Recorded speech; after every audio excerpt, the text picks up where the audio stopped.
Shri Agrasen PG college के digital learning platform पे मैं मनीष गुप्ता आपका हार्दिक स्वागत करता हूं।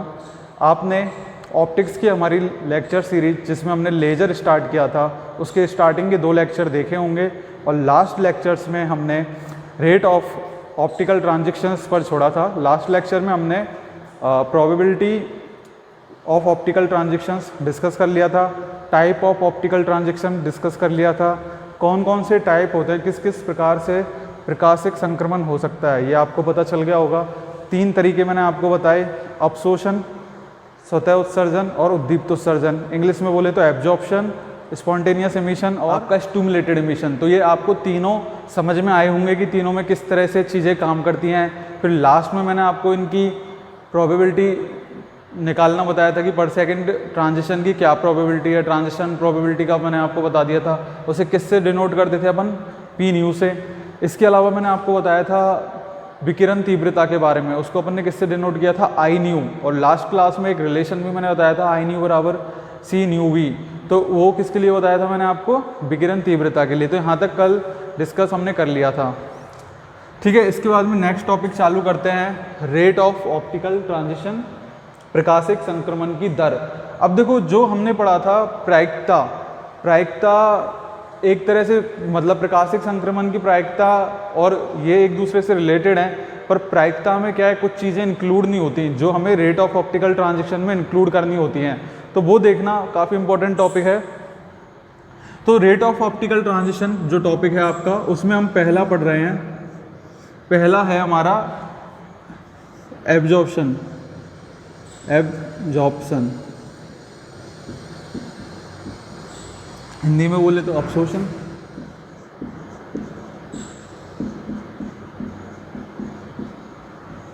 ठीक है, पहला हम क्या पढ़ रहे हैं, एब्जॉर्प्शन, हिंदी में बोले अपशोषण।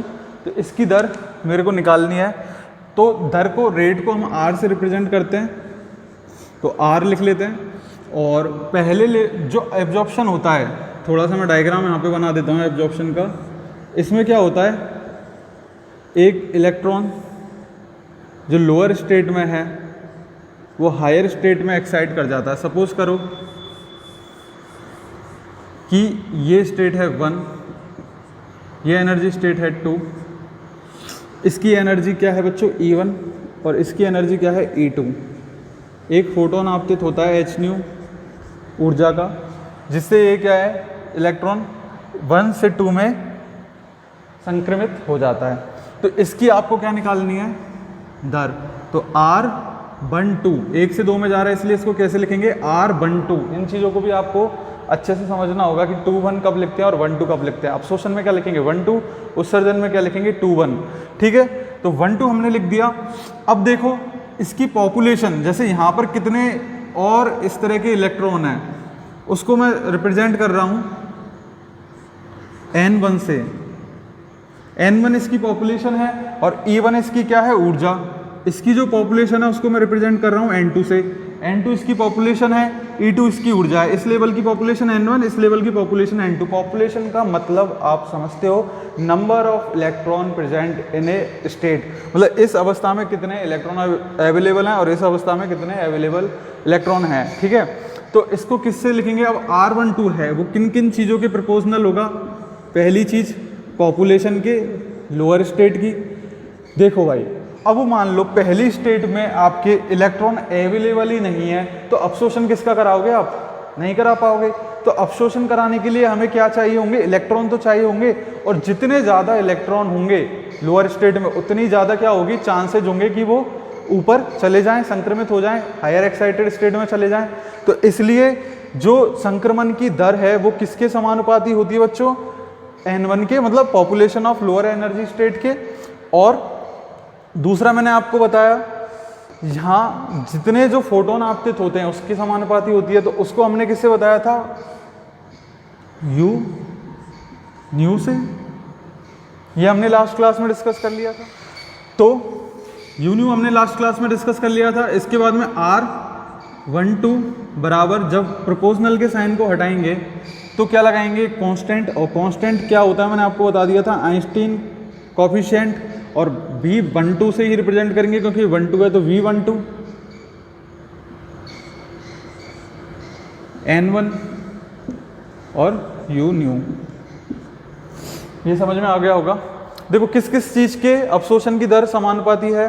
पहली चीज़ पॉपुलेशन किसकी, लोअर एनर्जी स्टेट की, और दूसरी चीज़ ऊर्जा घनत्व, जो फोटोन आपतित हो रहे हैं उनका ऊर्जा घनत्व यू न्यू। ठीक है, न्यू किस चीज़ को दिखाता है, आवृत्ति को, फ्रीक्वेंसी को। न्यू आवृत्ति के कितने फोटोन आपतित हो रहे हैं, जितने ज़्यादा फोटोन आपतित होंगे उतने ही ज़्यादा चांस होंगे एब्जॉर्प्शन के। तो ये चीज़ आपको समझ में आ गई होगी। इसे R12 कह लो या क्या कह लो, R एब्जॉर्प्शन कह लो।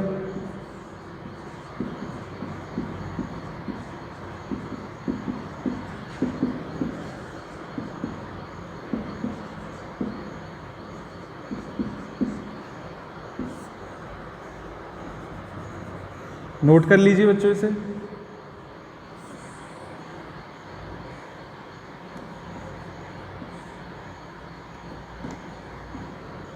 नोट कर लीजिए एक बार। ठीक है, इसके बाद में दूसरा ले लेते हैं। पहला हो गया अवशोषण, ये नोट कर लिया, इसको रफ कर देता हूं। दूसरा क्या होता है, स्वतः उत्सर्जन।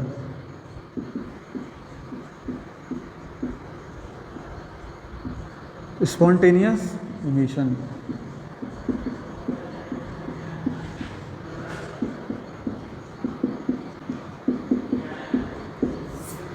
स्वतः उत्सर्जन या फिर स्पॉन्टेनियस इमिशन, इसके सिंबल को कैसे रिप्रेजेंट करेंगे, R21, और स्पॉन्टेनियस इमिशन के लिए इसलिए SP।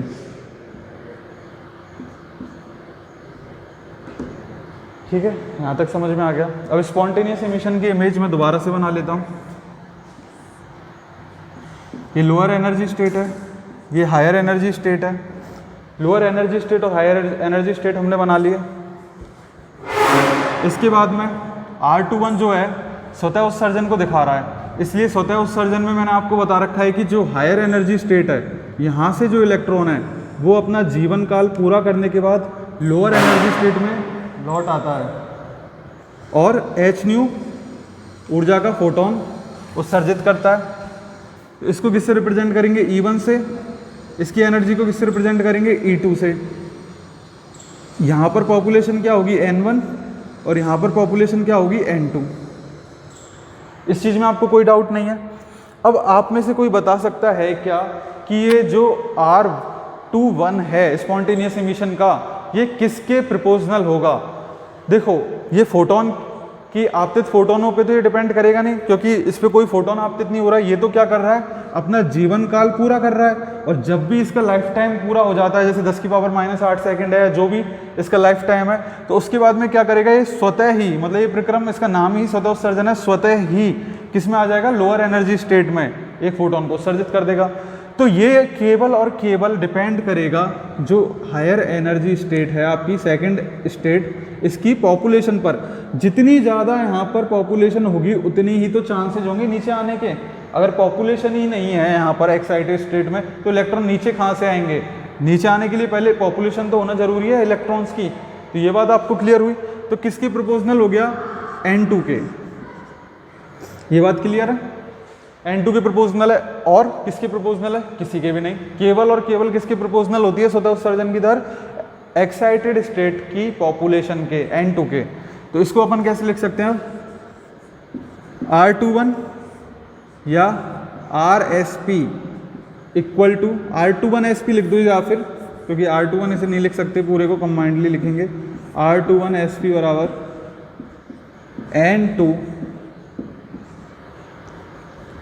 प्रोपोर्शनलिटी का साइन हटाते हैं तो एक कांस्टेंट लगाते हैं, उसमें लगता है B, इसमें लगता है A फॉर ऑटोमेटिक, A21 और N2।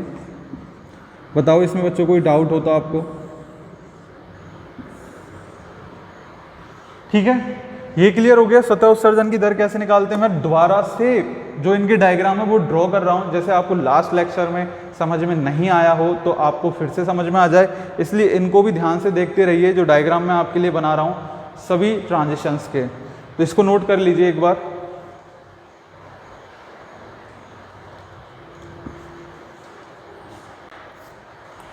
इसको रफ कर देते हैं। तो दो ट्रांजिशंस की हमने रेट निकाल ली। Rate of optical transition topic चल रहा है, तीसरे ट्रांजिशन की रेट निकालते हैं। तीसरा ट्रांजिशन कौन सा होता है? उद्दीप्त उत्सर्जन या प्रेरित उत्सर्जन।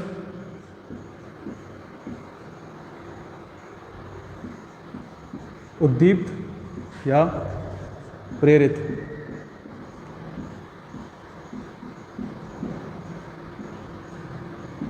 इंग्लिश में क्या बोलते हैं? स्टिमुलेटेड।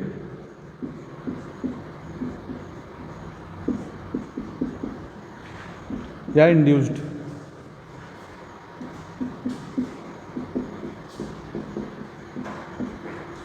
ठीक है, स्टिमुलेटेड या इंड्यूस्ड इमिशन, इसको डिस्कस कर लेते हैं। तो इसका आपको सिस्टम याद होगा। सिस्टम तो इसमें भी सतह उत्सर्जन की तरह ही है।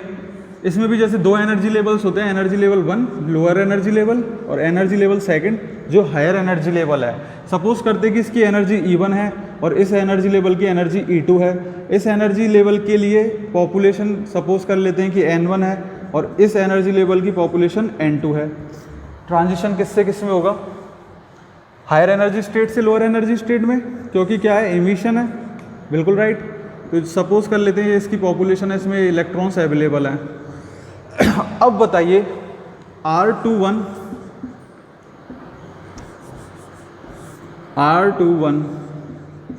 ST स्टिमुलेटेड इमिशन के लिए ST इनिशियल मैं यूज कर रहा हूं उसका। तो R21 ST का मान क्या होगा? किसके प्रोपोर्शनल होगा? पहले प्रोपोर्शनल लिखते हैं ना हम। बिल्कुल राइट। किसके प्रोपोर्शनल होना चाहिए? देखो ये आपको समझ में आ गया होगा अब तक, हायर एनर्जी स्टेट की पॉपुलेशन के। तो हायर एनर्जी स्टेट की पॉपुलेशन किससे रिप्रेजेंट कर रखी है हमने? N2 से। तो पहली चीज़ तो हो गई N2 के प्रोपोर्शनल होगा। अब इस ट्रांजिशंस में आपको एक बात याद होगी, इसमें क्या होता है? आप एक फोटोन जबरदस्ती आपतित कराते हो, फिर क्या है? इमिशन के टाइम पर 2 फोटोन हमें प्राप्त होते हैं। याद होगा आपको डायग्राम। इसमें घटना में क्या होता है कि आपका जो ये इलेक्ट्रॉन है जो एक्साइटेड स्टेट में गया हुआ है, इसका जीवन काल पूरा नहीं हुआ होता, उससे पहले ही हम इसको जबरदस्ती नीचे ले आते हैं। तो उसके लिए हमें क्या करना पड़ता है? एक एक्स्ट्रा फोटोन आपतित कराना पड़ता है। एक एक्स्ट्रा फोटोन आपतित कराकर हम स्वतः मतलब हम उत्सर्जन करा लेते हैं। तो इसलिए इसको क्या कहते हैं? उद्दीप्त उत्सर्जन, क्योंकि ये हम चाहकर करा रहे हैं, प्रेरित उत्सर्जन। ठीक है। तो दूसरी चीज किस पे डिपेंड करेगी? जो आपतित फोटोन है इसके ऊर्जा घनत्व यून्यू पे। ठीक है, यहां तक समझ में आ गया। तो प्रोपोर्शनल का साइन हटाएंगे तो 1 लगाएंगे कांस्टेंट। ये आपको पता है कांस्टेंट क्या होगा यहाँ पर? B21।